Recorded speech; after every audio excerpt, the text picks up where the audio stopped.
Hello, and thank you for taking the time to watch this video. This video is about how to pass your Mesa, Arizona road test at the Department of Motor Vehicles. And right now I'm just kind of creeping around the parking lot. You can see directly in front there's a car backing into the three-point turn box right there. One thing I will say about the three-point turn at this DMV, it is the hardest one in town. It is a very small little course, and that person over there is doing it with a Honda Pilot, which is a very large vehicle. So the difficulty is pretty big. Make sure you get it down. Make sure you go to the DMV after hours, practice it a bunch of times, get yourself comfortable with your car's handling and familiar with your car's steering before you try this. Also, make sure you're good at all kinds of parking, nose in, backing in. Make sure you have a really good comfort level with driving your car. And also, make sure that you have many hours of experience on the road practicing with your permit before you just go try to get a driver's license. Yes, you can get a license with only a few hours of experience out here of, normal driving that your parents sign off on. But you don't want to do that. You want to have a lot of hours under your belt because there's a lot of crazy people in this town, and these road tests to get your driver's license are so easy. Pretty much anyone can get a driver's license here. It doesn't matter if they're mentally fit to drive or they might be terrible at turns or really scared behind the wheel. Everyone here can just get a driver's license just by passing this little quick test. So it looks like that person has finished their three-point turn. I didn't see them hit any cones. So as soon as they leave, we're going to follow them through the road test, and then I'll tell you where they went.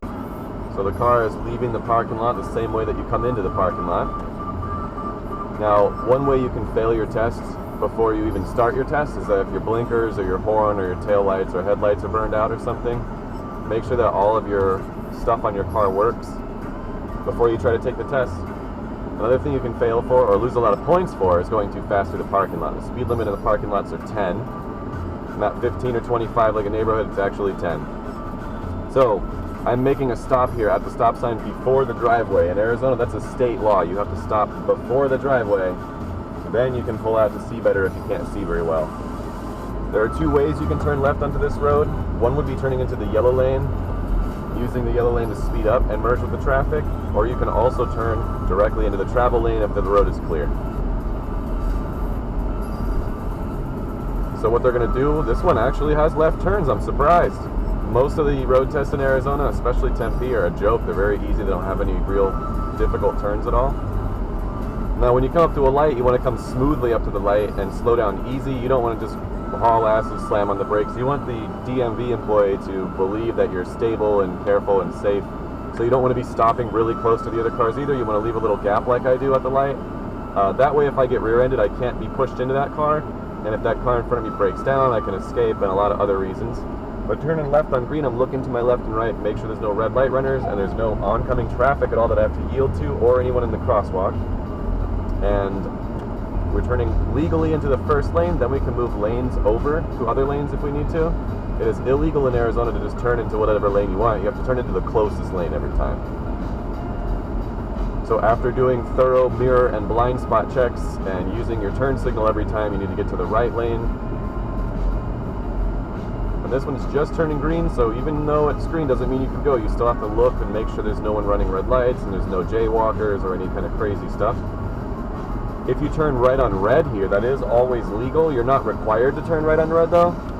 So if you make a right on red, that's optional. You can do it if you feel like it. You can also just not do it and wait for the light to turn green. Those are both perfectly acceptable according to Arizona law. Here you have a school zone sign. Going one over in a school crosswalk will be an automatic fail on your test, so make sure you don't speed in this area.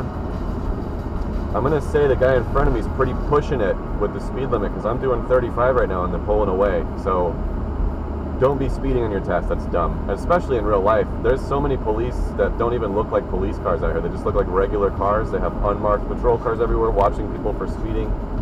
They have a device inside the car that can measure your speed too, so they don't have to be out standing there with the radar gun. They can be sitting in the car driving and still measure your speed.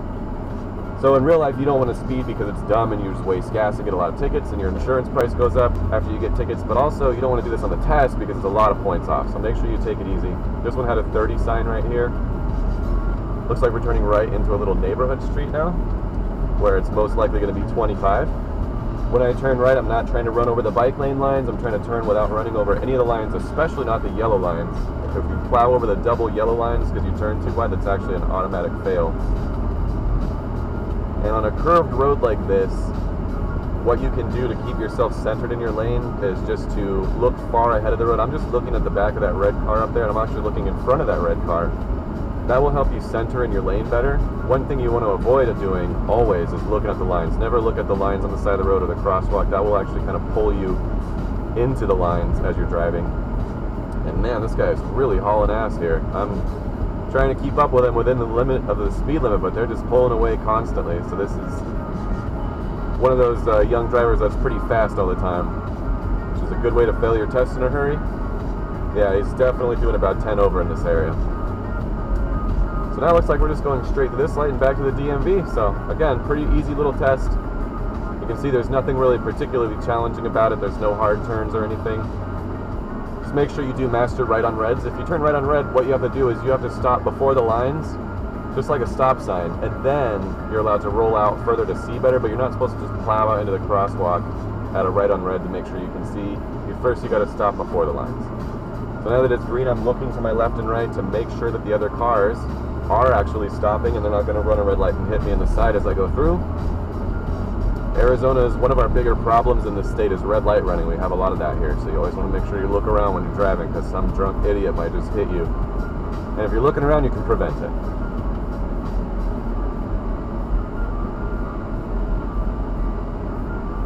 Oh, looks like we're actually going past the DMV right now. Oh, no, they're turning back into the DMV and that's the end. So that's how you pass your Mesa road test. Don't speed, make complete stops at the stop signs. Make sure that you have your parking skills down and your 3-point turn. Take the smallest car you can. Those people were pretty skilled, obviously, to pass that with a Honda Pilot. That's a big vehicle for such a small 3-point turn area. If you got a little Corolla or access to a little Honda Civic, that's even better. Get something small in that'll be a lot easier. There are a bunch of videos on YouTube about how to do 3-point turns. Watch some of those. Figure out your own style. There's not only one way to do all that stuff. There's actually quite a few different ways to parallel park and 3-point turn. Find out what works for you. Make sure you practice a lot until you got it down. Don't even try to attempt the test until you're really sure you're going to ace it. But good luck on your test and drive safe. Thanks for watching.